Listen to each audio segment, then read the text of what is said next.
열한째 해 셋째 달 초하루에 여호와의 말씀이 내게 임하여 이르시되 인자야 나는 애굽의 바로 왕과 그 무리에게 이르기를 내 큰 위엄을 누구에게 비하랴. 볼지어다 아수르 사람은 가지가 아름답고 그늘은 숲의 그늘 같으며 키가 크고 꼭대기가 구름에 닿은 레바논 백향목이었느니라.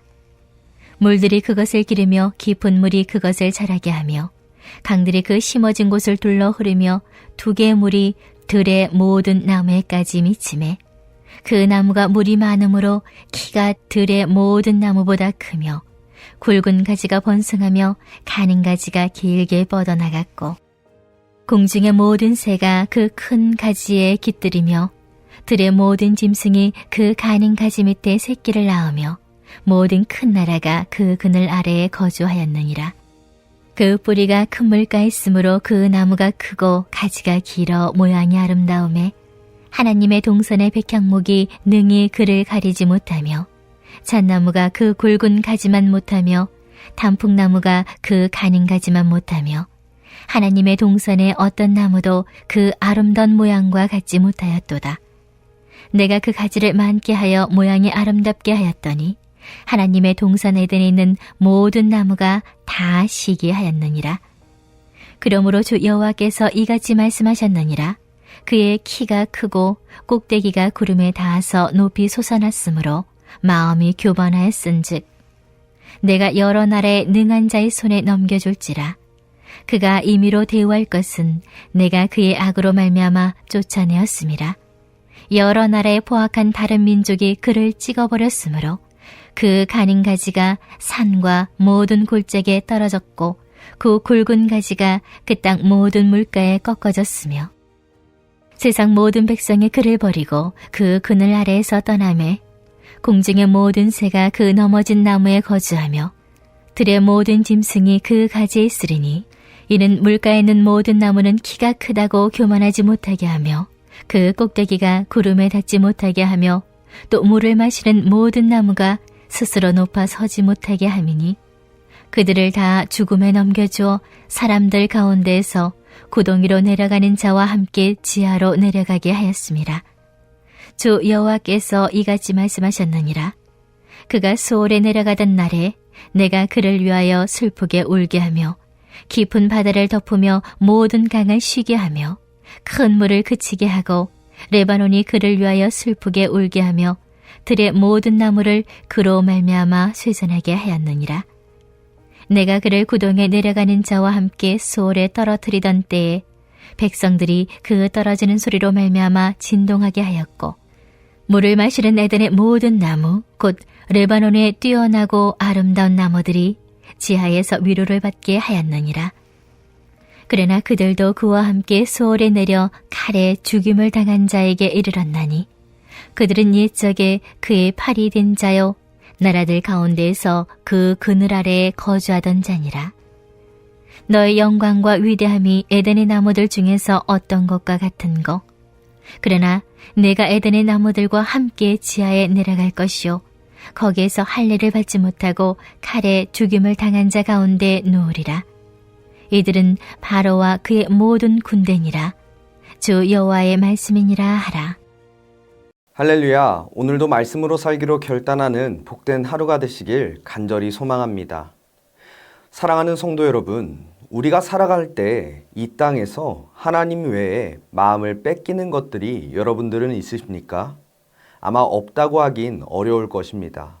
대부분 눈에 보이는 그런 물질적인 것, 권력적인 것들이 우리의 마음을 빼앗곤 합니다. 고대 유다 백성들도 마찬가지였습니다.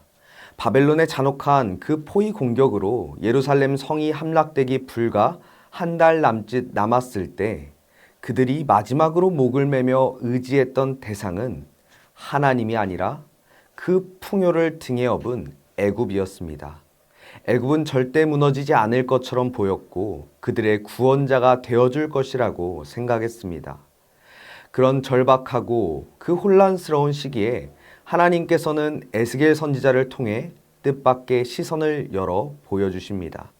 그것은 과거 세상 온 천하를 호령하며 최고의 위치에 올랐던 나라, 한순간에 흔적도 없이 쓰러져 버린 아수르의 역사였습니다. 여러분, 오늘 본문은 애굽왕 바로를 향해 선포된 말씀이지만 사실 세상의 부귀영화와 힘을 하나님보다 더 의지하려는 모든 인생들, 모든 우리의 삶을 향해 하나님께서 내리시는 경고이자 깨달음을 담고 있습니다. 하나님께서는 그 백항목을 통하여서 인간이 누리는 영광의 본질이 무엇인지, 그리고 그 영광이 교만으로 변질되었을 때 어떠한 일이 찾아오는지 오늘 말씀을 통해 알려주고 계십니다. 여러분, 오늘 선포되는 그 에스겔 31장의 말씀을 통하여서 우리가 진정 삶의 뿌리를, 인생의 본질을 내려야 할 곳은 어디이며 하나님 앞에서 어떤 마음의 태도를 가져야 하는지 깊이 깨달을 수 있는 하루가 되시길 소망합니다. 오늘 본문인 1절부터 9절까지는 과거 그 아수르 제국이 누렸던 엄청난 영화와 풍요를 그 백항목에 비유하면서 묘사합니다. 여러분, 이 백항목은 당시 나무들의 왕이라고 불릴 만큼 키가 수십 미터에 이르고 곧고 아름답게 자라면서 그 수명은 1000년을 헤아리는 엄청나게 그 장엄한 나무였습니다. 3절을 보면 이 백항목 가지가 아름답고 그늘이 숲과 같으며 그 꼭대기가 구름에 닿을 정도로 높이 솟았다고 말하고 있습니다. 공중의 새들도 그 가지에 깃들고 들의 짐승도 그늘 아래 살며 세상의 수많은 강대국과 민족들이 거대한 그늘 아래 거주하며 보호를 받았습니다. 심지어 8절과 9절을 보게 되면 하나님의 동산 에덴에 있는 그 어떤 나무도 이 백향목의 아름다움과 위용에 비할 수 없어서 모든 나무가 다 시기할 정도라고 묘사합니다. 그런데 이 장엄한 백향목이 어떻게 그렇게 거대하게 자랄 수 있었을까요? 4절과 7절은 그 비결을 명확하게 밝히고 있습니다. 물들이 그것을 기르며 깊은 물이 그것을 자라게 하며 강들이 그 심어진 곳을 둘러 흐르며 그 뿌리가 큰 물가에 있으므로 그 나무가 크고 가지가 길어 모양이 아름다움에 라고 기록되어 있습니다. 여러분이 백향목이 그 숲에서 높은 그 유명할 수 있었던 이유는 나무 자체의 탁월함이 아니라 땅속 깊은 곳에서 공급되는 그 풍부한 물이 있었기 때문입니다. 여러분이 풍부한 물은 아수르와 애굽이 누렸던 지리적, 자연적 조건, 그리고 인적 자원들, 그리고 국가의 번영을 가능케 했던 모든 환경들을 상징합니다. 그리고 9절 상반절에서 하나님께서 결정적으로 한마디를 덧붙이십니다. 내가 그 가지를 많게 하여 모양이 아름답게 하였더니. 사랑하는 성도 여러분, 아수르가 세계 최강국으로 자라나 그 열방을 그늘을 들이울 수 있었던 것은 그들의 힘이 뛰어나서가 아니라 온 우주의 주관자 되신 하나님께서 그 물을 공급하시고 아수르를 키우셨기 때문입니다. 여러분, 우리의 삶도 마찬가지입니다. 우리가 누리고 있는 어떻게 보면 건강, 가정, 또 평안, 일터, 그리고 여기까지 살아온 그 모든 순간들이 나의 지혜와 나의 노력의 산물이기에 앞서 그 모든 것의 근원 되신 하나님께서 때에 따라 공급해 주신 은혜가 있었기 때문입니다. 여러분, 이 사실을 기억하는 것이 겸손의 시작이면서 그 영적인 위험에서 빠져나올 수 있는 첫 걸음이라 할 수 있습니다. 그러나 슬프게도 아수르는 자신에게 도래한 그 엄청난 풍요와 번영의 진짜 출처를 알지 못했습니다. 물을 공급받아 높이 자라날수록 그들의 마음에는 하나님을 향한 감사 대신 스스로를 높이는 자만에 빠졌습니다. 10절은 그들을 어떻게 표현하냐? 그러므로 주 여호와께서 이같이 말씀하셨느니라. 그의 키가 크고 꼭대기가 구름에 닿아서 높이 솟아났으므로 마음이 교만하였은즉. 여러분, 여기서 키가 크다는 외적인 커짐을 뜻하는 것보단 마음의 교만을 뜻합니다. 그 마음의 교만을 통하여서 하나님께서 주신 그 은혜를 잊고 자기 자신이 높아지는, 자기 자신이 삶의 주인이 되었음을 표현하는 것입니다. 교만은 단순히 말과 행동의 오만에 그치는 것이 아닙니다. 교만의 본질은 하나님이 없이도 내 힘으로 내 인생을 얼마든지 살 수 있다라는 것을 의미합니다. 여러분, 우리는 하나님께서 창조하신 피조물입니다. 그 경계를 벗어나는 순간 우리는 교만해질 수밖에 없습니다. 아수르가 그 전쟁에서 그 저지른 잔혹함과 약탈, 우상 숭배의 뿌리에는 바로 이 교만이라는 것이 자리를 잡았다는 것입니다. 스스로 구름 위에 서려 했던 그 교만한 백항목을 향해 하나님께서는 이렇게 선언하십니다.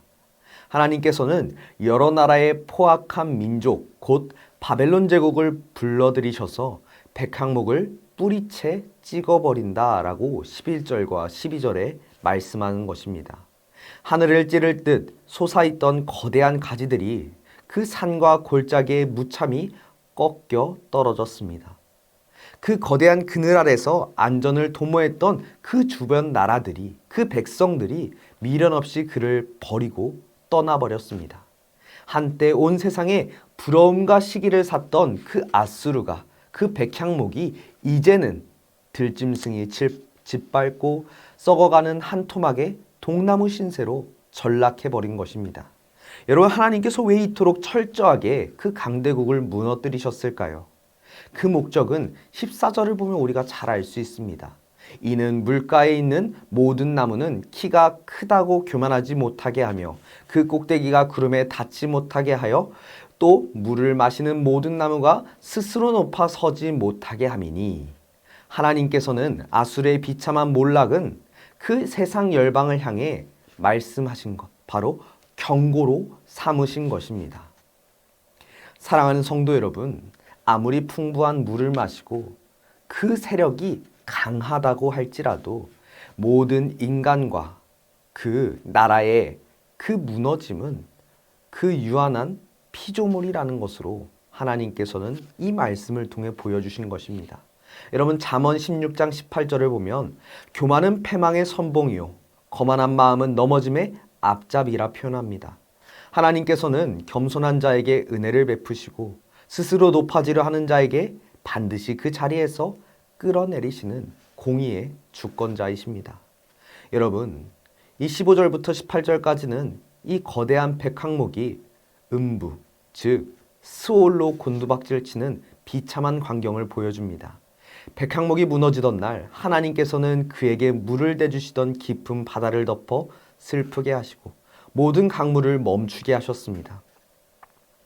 여러분, 이 레바논의 숲과 들의 모든 나무들이 그 안타까운 소식을 듣고 슬퍼하며 쇠잔해졌습니다. 그 아수르 제국의 웅장한 추락 소리에 세상 열방이 공포와 어려움에 사로잡혔습니다. 그러나 신기하게도 이미 하나님의 심판을 받아 먼저 스올에 내려가 있던 옛 제국들의, 그리고 그 왕들의 그 칼에 죽임을 당하고 음부에 떨어진 아수르의 모습을 보며 비웃듯 위로를 받습니다. 너마저 우리처럼 무력하게 무너졌구나. 온 세상을 호령하던 너의 위엄이 고작 이 어두운 구멍 속, 그 흙먼지 속에 불과했던 말이냐. 그리고 에스겔 선지자는 18절까지 이 모든 비유를, 그 화살을 유다가 의지하던 그 애굽왕 바로에게 겨누게 됩니다. 너의 영광과 위대함이 에덴의 나무들 중에서 어떤 것과 같은고, 그러나 내가 에덴의 나무들과 함께 지하에 내려갈 것이요 거기에서 할례를 받지 못하고 칼에 죽임을 당한 자 가운데서 누우리라. 이들은 바로와 그의 모든 군대니라. 할례를 받지 못하고 칼에 죽은 자 가운데 눕는다는 것은 그 고대 군동에서 가장 수치스럽고 모욕적인 파멸을 의미합니다. 여러분, 그 언약 공동체에서 제외된 그 영원한 파멸과 잊혀짐의 수치에 그 애굽왕과 군사들이 던져진다는 것입니다. 유다 백성들이 보기에는 애굽은 바벨론의 칼날을 막아줄 어떻게 보면 든든한 성과 같았지만 하나님의 시선으로 봤을 때는 애굽은 이미 수월을 향해 비틀거리며 넘어지며 무덤 속의 시신과 같이 그런 의미라고 할 수 있습니다. 세속적 영광과 그 힘에 집착하는 나라, 하나님보다 더 자신의 힘을 믿었던 나라의 끝은 어떻게 되느냐? 바로 영광이 아닌 파멸이라는 것입니다.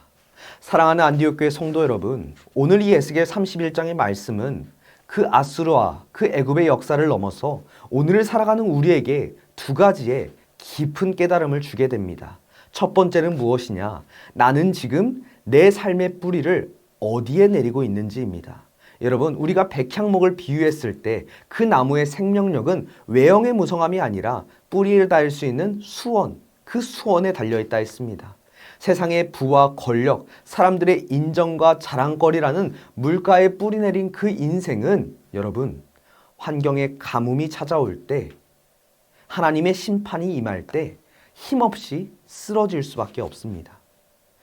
우리는 시냇가에 심은 나무처럼 영원히 마르지 않는 그 샘물이 되시는 하나님 말씀 앞에 뿌리를 내려야 합니다. 예수 그리스도 안에서 뿌리를 받고 터가 굳어질 때 그 어떤 비바람이 불고 인생의 풍파가 몰아친다 할지라도 흔들리지 않는 진정한 하나님과 함께하는 형통과 그 영적인 풍요를, 은혜를 누리게 될 것입니다. 그것을 믿으시길 간절히 소망합니다. 그리고 두 번째는 무엇이냐? 나는 하나님께서 주신 삶의 결실 앞에서 겸손함을 유지하고 있는지입니다. 하나님께서는 우리 삶에 물질적 풍요를 주실 수도 있고, 지혜를 주실 수도 있고, 영향력을 주실 수도 있고, 남들이 받지 못하는 것들을 내가 모를 수 있지만 받을 때가 있습니다. 그 모든 것을 자랑하라고 주신 그 계급장이 아니라는 것입니다. 그 주신 은혜는 나를 위해 쓰는 것이 아니라 하나님의 나라, 이웃을 위해 쓰라고 하신 은혜의 도구입니다.